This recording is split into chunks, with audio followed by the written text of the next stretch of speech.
write an equation to represent the function. So let's take a look, and we're going to look for some patterns in the numbers that I can find.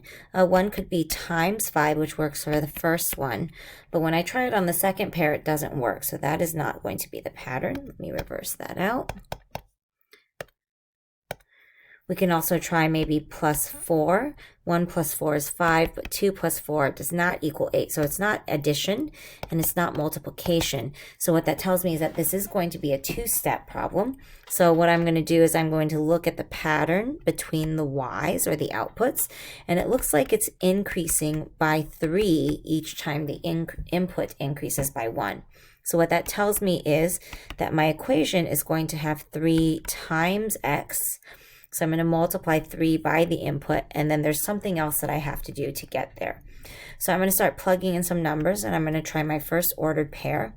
So if y is equal to 3x and some mystery, and y is 1, 3 times 1, or sorry, well, I'm going to put that as 5. Because y is 5 and x is 1. 3 times 5 is 3. What do I need to do to get to 5? That's going to be an add 2. So let's see if that works for the next one. So we're going to try 3x plus 2. So when y is 8 and x is 2, 3 times 2 is 6, plus 2 does equal 8. Let's try it for the next one. If 3 is 3, 3 plus 3 is 9, plus 2 does equal 11. So that one checks out as well. The last pair I have is when x is 4. Oh, it doesn't want to write anymore. 3 plus 4, or 3 times 4 is 12, plus the 2 that doesn't seem to want to write is equal to 14. So that checks out as well.